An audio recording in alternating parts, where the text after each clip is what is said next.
উদয়পুরের শিক্ষক অভিজিৎদের বাৎসরিক শ্রাদ্ধ, বৃদ্ধ মা, স্ত্রী ও ছেলের জিজ্ঞাসা, বাবাকে যারা হত্যা করেছে তাদের শাস্তি কি হবে?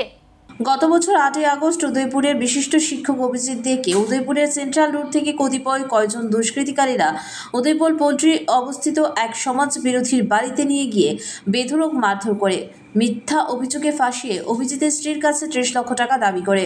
অভিজিতের স্ত্রীর 30 লক্ষ টাকা দিতে অস্বীকার করা অভিজিৎকে বেদম মারধর করে উদয়পুরের কিছু সমাজদ্রোহীরা। উল্টো পুলিশ মিথ্যা অভিযোগে অভিজিৎকে থানায় নিয়ে যায় এবং লকআপে ঢুকিয়ে রাখে।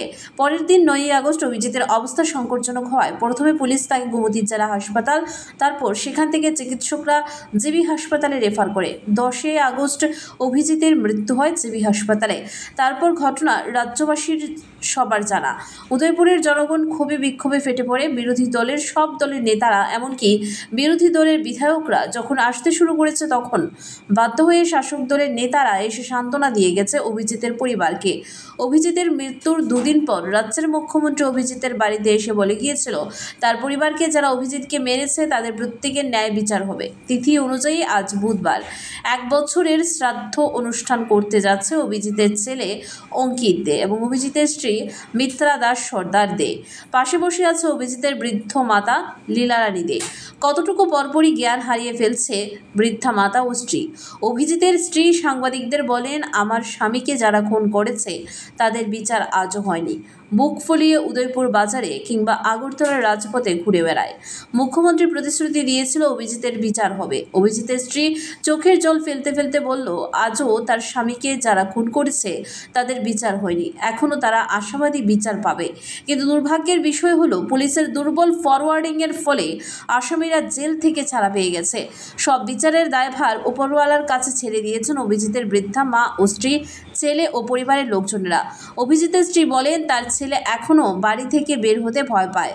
কখন যে কি হয়, বাবার মতো তারও কি হয়, সমাজদ্রোহীরা কি তাকেও কি নিয়ে যাবে, এই প্রশ্ন করেছে অভিজিতের স্ত্রী। এখন দেখার বিষয় অপরাধীরা কি সাজা পাবে, এই প্রশ্ন দেখা দিয়েছে উদয়পুরের জনগণের মধ্যে।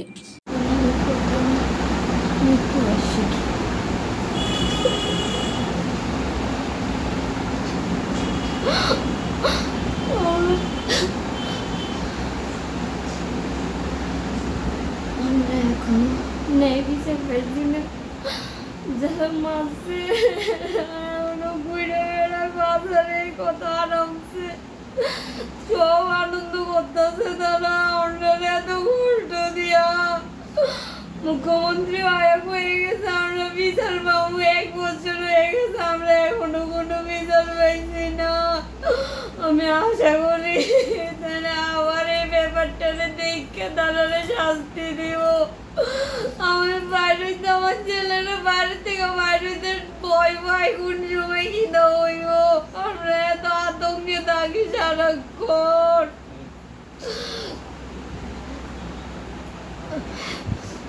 আমি মুখ্যমন্ত্রীর কাছে আবার ন্যায় বিচার চাই, এটা আশা রাখুন যে তাই না আমার স্বামীর ন্যায় বিচার দিব, আমার তারা সাথে শাস্তি পায়।